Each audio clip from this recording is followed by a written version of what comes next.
Central orbit, है ना, यानी संकेंद्र कक्षा। इसके लिए सबसे पहले पढ़ेंगे अपन सेंट्रल फोर्स, है ना, यानी सेंट्रल फोर्स यानी संकेंद्र बल।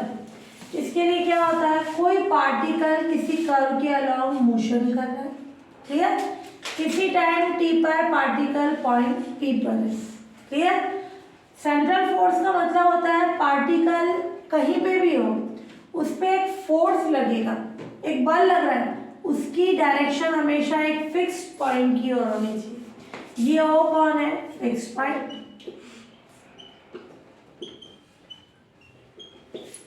क्लियर। और ये कैसी लाइन है, फिक्स लाइन, क्लियर। इससे पास होने वाली लाइन क्या हो जाएगी अपने पास, फिक्स लाइन हो जाएगी।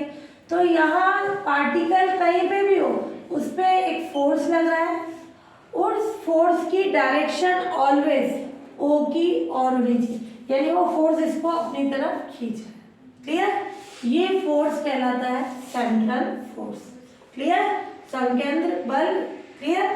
तो जब कोई पार्टिकल किसी कर्व के अलोंग मोशन करता है, जब कोई पार्टिकल किसी कर्व के अलोंग यानी उसके अनुदिश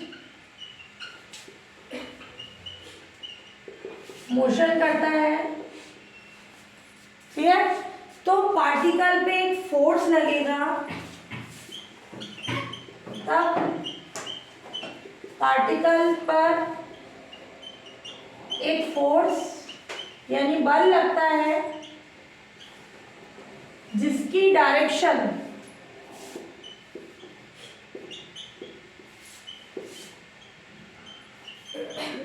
ऑलवेज एक फिक्स पॉइंट की ओर होती है,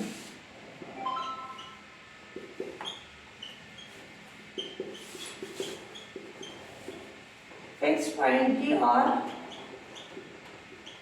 होती है, क्लियर। तो उस फोर्स को अपन क्या बोलेंगे, सेंट्रल फोर्स, क्लियर, यानी संकेंद्र बल। तब उस फोर्स को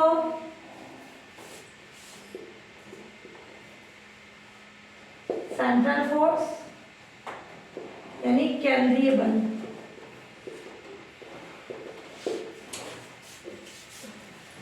एंड उस फिक्स पॉइंट को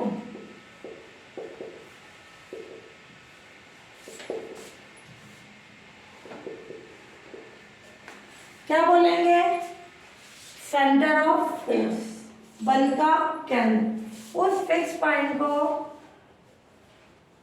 सेंटर ऑफ फोर्स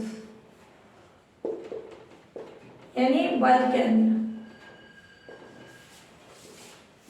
कहते हैं, क्लियर।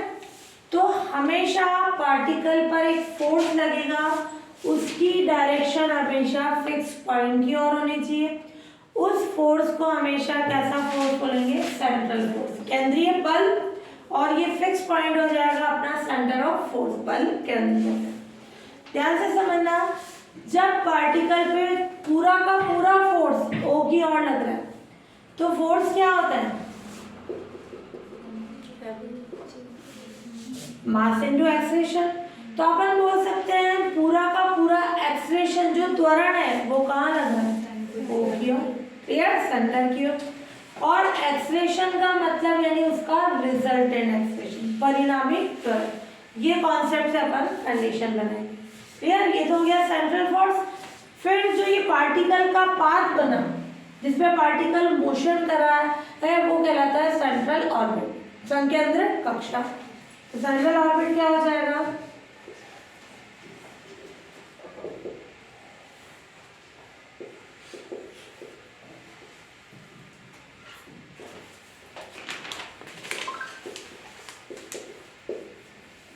सेंट्रल ऑर्बिट के अंडर में पार्टिकल का जो पाथ है, सेंट्रल फोर्स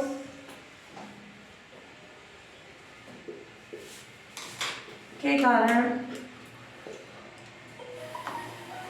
पार्टिकल का जो पाथ है उसे सेंट्रल ऑर्बिट कहते हैं, उसे सेंट्रल ऑर्बिट कहते हैं, यानी संकेंद्र कक्षा। जिसपे वो मोशन कर रहा है, जो भी बना रहा है, सर्किल बना रहा है, एलिप्स बना रहा है, वो उसकी सेंट्रल ऑर्बिट कहलाती है। क्लियर?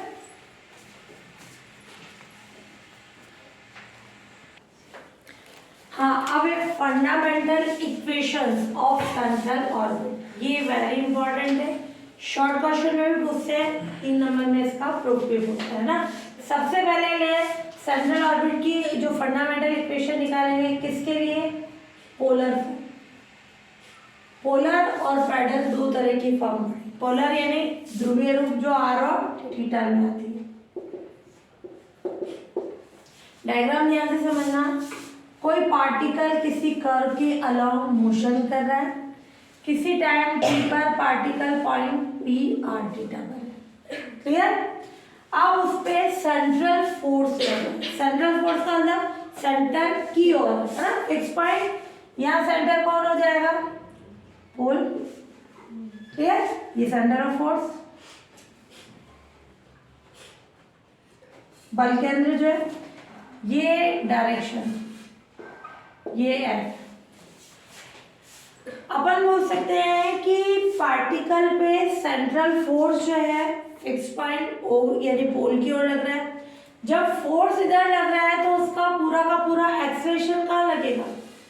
ओ की ओर। यहाँ मैंने एफ को मान लिया, ये इसका एक्सेलरेशन है, त्वरण, कैपिटल एफ अपन है ना, कि जो सेंट्रल फोर्स था उसके कारण पूरा का पूरा एक्सेलरेशन कहाँ लग रहा है? ओ की ओर। अब अपन ने पोलर फॉर्म में कंडीशन पढ़ी। दो तरह के एक्सेलरेशन होते हैं, एक तो रेडियल और एक ट्रांसवर्स। ये अरियर और ये अनुप्रस्थ। अरियर का मतलब जो रेडियस वेक्टर की डायरेक्शन में होता है, इसके परपेंडिकुलर जो होगा वो ट्रांसवर्स। अब मैंने बोला पूरा का पूरा एक्सेलरेशन ओ की ओर लग रहा है, तो उसका ट्रांसवर्स कितना होगा? 0। पूरा मतलब उसका रिजल्टेंट एक्सेलरेशन। क्लियर? अब रेडियल होता है बाहर की तरफ, अपना कहाँ लग रहा है? अंदर की तरफ। यानी मैं इसकी डायरेक्शन को बदलूंगी, या तो इसकी बदलो या इसकी, तो रेडियल की डायरेक्शन अंदर लेंगे तो क्या हो जाएगा? माइनस। रेडियल का क्या फॉर्मूला होता है? r double dot r theta dot square, और transverse 1/r d by dt। तो अपन बताएंगे r double dot minus r theta dot square किसके इक्वल होगा? Minus f। या तो इसकी डायरेक्शन बदलो या इसकी बदलो, और ट्रांसवर्स कितना होगा? 0। इन दोनों इक्वेशंस को सॉल्व करके अपन फंडामेंटल इक्वेशन फाइंड करेंगे, किसकी? Circle orbit. Clear condition? तो ये लेना है, पोलर फॉर्म है। लेट कोई पार्टिकल किसी कर्व के अलोंग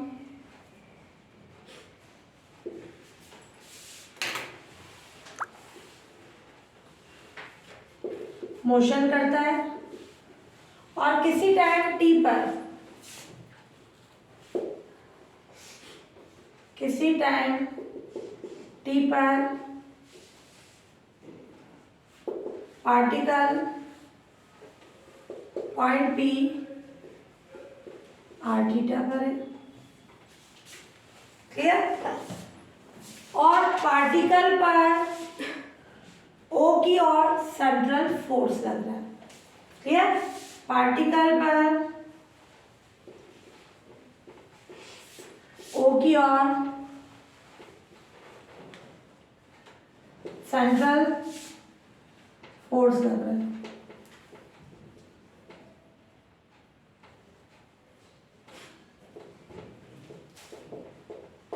उसके कारण resultant acceleration capital F O की ओर। एफ को अपन ने यहाँ एक्सेलरेशन मान लिया ना, और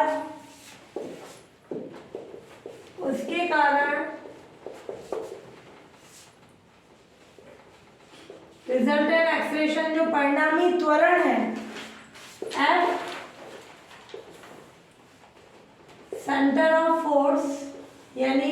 है, बल्कि सेंटर ऑफ फोर्स ओ की और लगना है। समझ में आया मेरी लाइन? यहाँ एक्सलेशन को अपन ने एफ मान लिया, इसलिए क्या हो जाएगा, रेडियल एक्सलेशन किसके इक्वल होगा, माइनस एफ। यहाँ एफ माइनस रेडियल एक्सलेशन के, कैसे भी कंडीशन ले सकते हो। तो रेडियल एक्सलेशन क्या होता है, R double dot R theta dot square is equals to minus F. R double dot का मतलब क्या हो जाएगा, d2r upon dt square r d theta upon dt का square is equals to minus F. ये इक्वेशन आ गई first, clear. And transverse acceleration क्या हो जाएगा, जीरो। उसके कॉन्सेप्ट से अपन प्रूफ करेंगे, है प्रॉब्लम? हाँ, ये रेडियल एक्सलेशन ये हो गया अपना, ये फॉर्म है ना। अब ट्रांसवर्स एक्सलेशन पूरा का पूरा एक्सलेशन इसकी डायरेक्शन में, तो ट्रांसवर्स कितना हो जाएगा, ट्रांसवर्स एक्सलेशन हो जाएगा 1/r d by D T R square theta dot कितना हो गया, जी, क्लियर। क्योंकि पूरा एक्सप्रेशन इधर है, तो ये आ जाएगा D by D T R square theta dot, ध्यान से देखना, ये आर जीरो से उल्टा हो गया जीरो, किसी का डेरिवेटिव जीरो आ रहा है यानी वो कांस्टेंट, तो इसका मतलब आर स्क्वायर थीटा डॉट क्या हो जाएगा, कांस्टेंट। ये अपन ने लेट कर लिया, उसको एच मान लिया, यानी थीटा डॉट डॉट का मतलब टी के रेस्पेक्ट में डिफरेंशियल कितना हो जाएगा, एच अपॉन आर स्क्वायर। ये तुमने डिफरेंशियल में पढ़ा होगा, आर 1/u होता है या u 1/r होता है। रेसिप्रोकल को चेंज करने के लिए ये 1/r है, एक नया वेरिएबल u लेते करते हैं, क्लियर। तो ये क्या आ जाएगा, एच यू स्क्वायर। ये इक्वेशन सेकेंड, वो आ गई फर्स्ट, ये सेकेंड। ध्यान से देखना, अब जो है अपन ये आर है, आर को यू में चेंज कराएंगे इस रिलेशन से, क्लियर। यू की फॉर्म में वैल्यूज निकाल के उसको यहाँ पुट कर दो, D theta by D T की तो आ गई यू की फॉर्म में, क्लियर। अब किसकी चाहिए, D two R upon D T square. पहले D R by D T निकाल लेंगे, फिर D two R upon D T square, उसको यहाँ पुट करके सॉल्व करके कंडीशन निकालेंगे। तो ये D R by D T कितना हो जाएगा, D R by D T को D R by D U, clear. और ये ले लें कंडीशन, रुको पहले निकालना है अपने को D R by D T, theta की फॉर्म में चेंज करो, थीटा का भी यूज करना है, ये D theta by D T, D R by D theta और D theta by D T कितना है, H you square by equation second.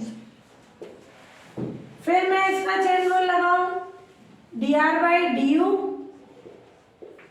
By D theta, clear, और ये H you square. D R by D you क्या होगा, are का you के respect में डिफरेंशियल माइनस 1/u स्क्वायर, तो ये आ जाएगा D R by D U minus 1/u square D U by D theta H you square. R 1/u है, तो D R upon D U कितना हो जाएगा, माइनस के 1/u। इससे ये कैंसिल हो गया, तो क्या आ गई condition, D R by D T की वैल्यू आ गई अपने पास, मेरे पास ये वैल्यूज निकालना है, D R by D T आ गया minus H D U by D T, clear. फिर D two R upon D T square, क्या आ जाएगी इसकी कंडीशन, ये आ जाएगा अपने पास D R by D T, तो आ गया D R by D theta और ये करके H D by D T, D two R upon D T square यानी D by D T D R by D T, ये theta की form में,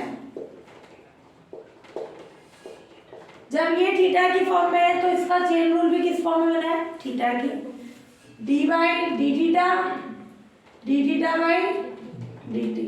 तो ये एच तो कांस्टेंट है, ये H D two you upon D theta square, और ये D theta by D T कितना है अपना एच यू स्क्वायर। ठीक है, ये आ गई D two R upon D T square. ये सेकेंड, ये थर्ड। सेकेंड और थर्ड को अपन किस पे पुट कर दें, फर्स्ट। क्लियर, एक तो किसकी निकाल ली, D theta by D T की वैल्यू यू की फॉर्म में, ये आ गई। फिर D R by D T निकाला, D R by D T के लिए पहले चेन रूल थीटा के लिए बनाना, ये आ गया D theta by D T H U square.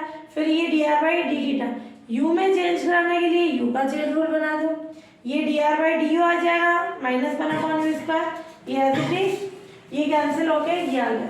फिर D two R upon D T square यानी टी के रेस्पेक्ट में डिफरेंशियल करना है, यहाँ वैल्यू पुट कर दी D R by D T की, ये थीटा की फॉर्म में है तो थीटा का चेन रूल बना दो, ये आ जाएगा एच कांस्टेंट माइनस का D two you upon D theta square और D theta by D T यानी H you square.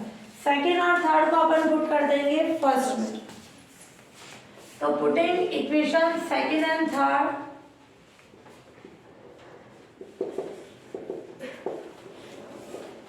In equation first क्या था, D two R upon D T square कितना होगा minus H square you square D two you upon D theta square. Clear, minus are theta dot कितना आया, इसका भी whole square is equals to minus K F. Clear, first में put कर दी सारी। अब मैं डिवाइड करा रही हूँ किससे, एच स्क्वायर यूज कर, ध्यान से देखना, ये आर में है, पहले आर किसमें बदलना पड़ेगा, यू में। क्लियर, तो dividing by H square you square minus K, ये आ जाएगा D two you upon D theta square. ध्यान से देखना, ये माइनस बन गया प्लस, आर को तो रखा अपन ने वन अपॉन यू, और ये एच स्क्वायर यू की पावर 4 किससे डिवाइड किया, माइनस से, माइनस माइनस तो प्लस हो गया, f h square you square, ये आ गया d two you upon D theta square, ये कैंसिल, ये u की पावर 4 नीचे u क्यूब तो कितना बचेगा u, ये f h square you square.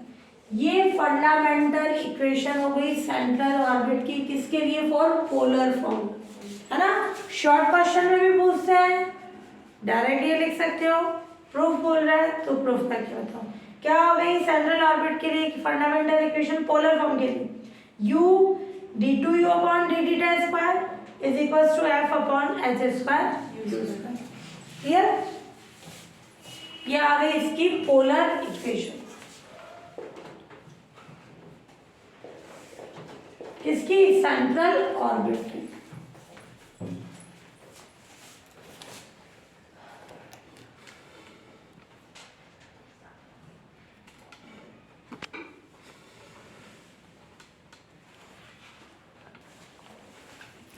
अब है pedal equation of the central orbit.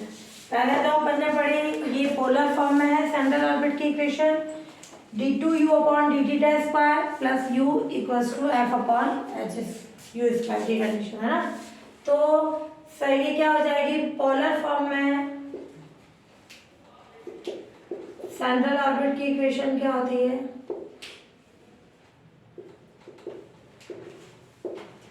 D two you upon D theta square plus u f h square square की कंडीशन। क्लियर, इसका यूज लेंगे। अब पेडल का मतलब क्या होता है, पेडल फॉर्म बदल प्रूफ यानी स्मॉल पी और आर का रिलेशन, उस फॉर्म में चाहिए। स्मॉल पी क्या होता है कि ये अपन ने पार्टिकल ले लिया पॉइंट पी आर थीटा पर, पी को ओ से मिला है, ओ कौन है, पोल, ये डिस्टेंस होती है आर, रेडियस फैक्टर यानी ध्रुवांतर रेखा। क्लियर, फिर इस पी पॉइंट पर मैंने ले ली टेंजेंट लाइन, स्पर्श रेखा। क्लियर, अब ओ से इस स्पर्श रेखा पर लंब डाला, परपेंडिकुलर लाइन, ठीक है। ये जो परपेंडिकुलर डिस्टेंस है ये ओ से एम इस टेंजेंट लाइन के परपेंडिकुलर है 90 का, ये स्मॉल पी कहलाती है, ठीक है। तो स्मॉल पी और आर का जो रिलेशन होता है वो पैडल फॉर्म में अपन सेंट्रल ऑर्बिट की इक्वेशन फाइंड करेंगे। तो क्या आएगी इससे कंडीशन, तो ये स्मॉल पी क्या होगी, पोल से टेंजेंट लाइन पर डाले गए लंब की लंबाई यानी परपेंडिकुलर लेंथ। पैडल फॉर्म में ये रिलेशन होता है डिफरेंशियल से 1/p², ये v नॉट ऐड कर लेना। हम जानते हैं कि ये क्या होता है 1/p² = 1/r² plus 1/r4 dr/d का स्क्वायर कैलकुलस से ही होता है डिफरेंशियल कैलकुलस से। ये 1/p², 1/r को क्या मानेंगे u, ये क्या हो जाएगा u4, r है अपना 1/u, dr/d क्या हो जाएगा -1/u² du/d। तो ये आ गया अपना -1/u² du/d, इसका होल स्क्वायर 1/p², ये हो गया u², u4 से u4 कैंसिल, du/d का होल स्क्वायर, क्लियर। अब मेरे को ये यूज में लेना है, ध्यान से देखना। इक्वेशन फर्स्ट को, इसमें सेकेंड ऑर्डर का डेरिवेटिव है, इसमें फर्स्ट ईयर है, फर्स्ट से सेकेंड बनाने के लिए क्या करें, इस इक्वेशन का थीटा के रेस्पेक्ट में differential, differentiating both the side with respect to theta, है ना। थीटा के रेस्पेक्ट में अपन दोनों तरफ डिफरेंशियल कर दें। तो जो कंडीशन आएगी उसमें इसका यूज करके सेंट्रल ऑर्बिट की इक्वेशन किस फॉर्म में निकाल लेंगे, पैडल फॉर्म में, क्लियर, पदिक रूप में। हाँ ये करें डिफरेंशियल 1/p² का क्या होगा -2/p³ dp/dθ, u² का 2u du/dθ, 2 du/dθ, ये dp/dθ²। इससे क्या कंडीशन आ जाएगी, अपने को कॉमन निकाल लो, एक तो 2 कैंसिल हो गया,